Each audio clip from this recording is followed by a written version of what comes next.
Buenas tardes. Ahora vamos a realizar el ensayo indirecto del motor monofásico de inducción. Como primera medida tenemos que tomar las resistencias de los bobinados, de arranque y principal. Comenzamos con el bobinado principal, que es el de más baja resistencia. Bueno, ahí pueden ver con el medidor de baja resistencia cuál es su valor. Y esta es la lectura que tomamos del bobinado de arranque, que como vemos es de una resistencia más elevada.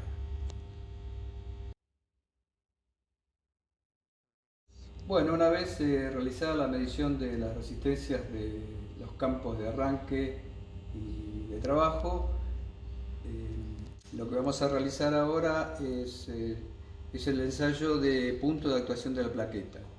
El motor con campo de arranque y campo principal conectados y alimentado a través de un variac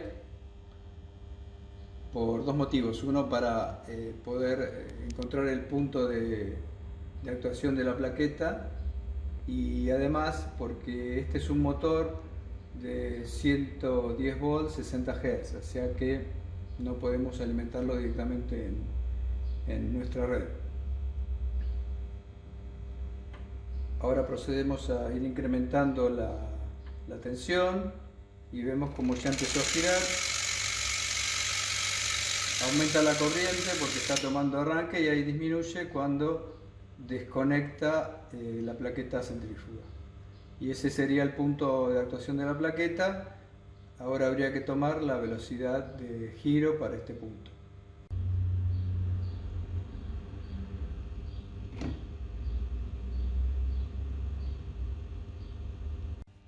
Bueno, ahora continuamos con lo que es la simetría de funcionamiento del motor monofásico y vamos a comprobar acá la teoría de los dos campos, es decir, vamos a desconectar el campo auxiliar, vamos a tensionar con baja tensión, en el orden de los 30 volts, vemos que el motor no arranca, pero está consumiendo corriente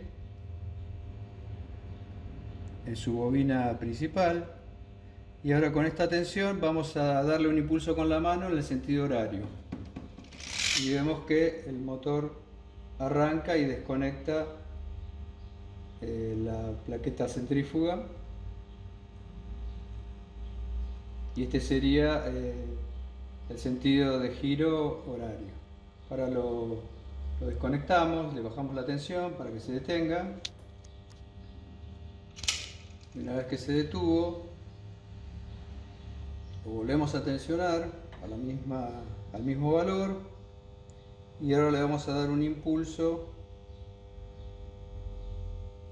en el otro sentido y vemos que el motor arranca en el sentido antihorario y se verifican los valores de corriente de desconexión y los puntos de actuación de la plaqueta centrífuga, que aunque está desconectada vemos que los valores son similares. Bueno, ahora lo que vamos a comprobar es, con el campo de arranque conectado, es cómo invertir el sentido de giro a través de la inversión de los terminales de campo.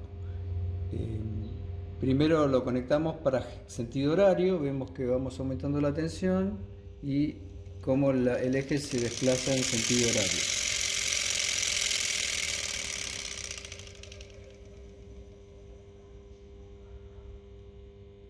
Ahora vamos a desconectar y cambiar los terminales para ver el sentido de giro antihorario.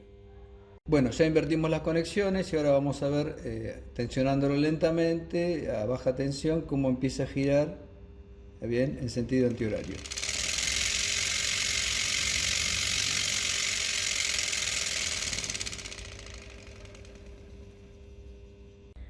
Bueno, ahora vamos a hacer los ensayos a rotor bloqueado.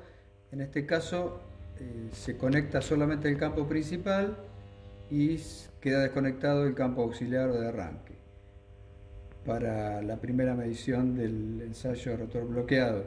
No hace falta bloquear el rotor específicamente como lo hacíamos con los motores trifásicos, porque al no tener conectado el campo auxiliar el motor no va a arrancar, es decir, va a estar bloqueado. Aumentamos la tensión hasta llegar a el valor de corriente nominal, que es de 7.8 amperes aproximadamente.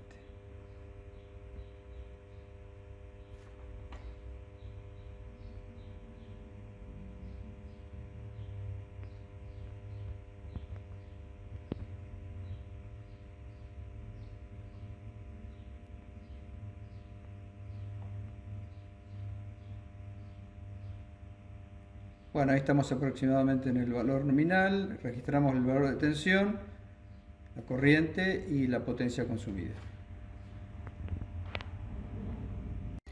Bueno, este sería el ensayo a rotor bloqueado del campo auxiliar. En este caso conectamos los bornes a la bobina y teniendo en cuenta de no conectar el capacitor que está en serie. ¿Qué tensión vamos a usar? Como es un motor de 110 y en nuestro caso podemos utilizar un motor de 110 60 ciclos a una frecuencia de 50 ciclos, lo que hay que mantener la relación tensión-frecuencia, y en este caso la máxima tensión de utilización sería 100 volts, es decir, el porcentaje relativo que debería disminuirse. Y la tensión, suponemos que cae un 50% en el campo y otro 50% en el capacitor, entonces le aplicamos directamente la mitad de tensión, que es en el orden de los 50 volts, y registramos la corriente que está consumiendo y la potencia para poder determinar los parámetros del campo de arranque. Bueno, ahora vamos a realizar el ensayo a rotor libre, que es el equivalente al ensayo de vacío, es decir, el motor girando libremente sin tener una carga mecánica conectada en su eje. Lo vamos a llevar a una tensión nominal, en este caso en el orden de los 100 volts, porque hay que tener en cuenta que este motor es de 110 60 Hz, y si bien se puede conectar en una red de 50 ciclos, hay que hacerlo a una tensión proporcionalmente menor de acuerdo a la variación de frecuencia. Lo que vamos a registrar también es, durante el ensayo, hacer lo que se llama la separación de pérdidas, es decir, medir los valores a tensión nominal en vacío y luego ir disminuyendo de 10 en 10 volts la tensión de alimentación, ver cómo varía la corriente y la potencia consumida, y teniendo siempre como parámetro la velocidad, es decir, que no haya una gran variación de velocidad entre el vacío a tensión nominal y la mínima tensión que nos permita sostener esa velocidad, porque el objetivo es hacer la discriminación de pérdida, o sea, obtener las pérdidas mecánicas que son proporcionales a la velocidad, por lo cual la velocidad debería mantenerse constante durante esta parte del ensayo.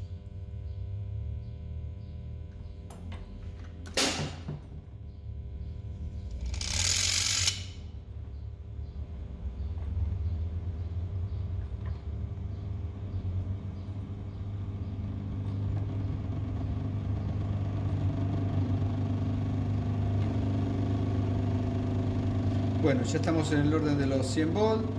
Aquí registramos la velocidad de giro y la corriente consumida y la potencia en vacío. Empezamos a disminuir de 10 en 10, 80, registramos el valor de tensión, el valor de corriente y de potencia, luego a 70, registramos los valores, luego a 60,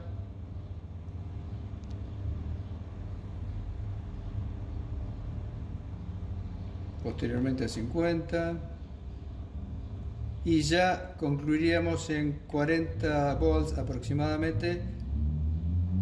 Vamos a ver después que la velocidad varió, pero muy poquitito, y ahí es el punto donde tenemos el ensayo. El resto después corresponde extrapolar la curva para obtener la pérdida mecánica.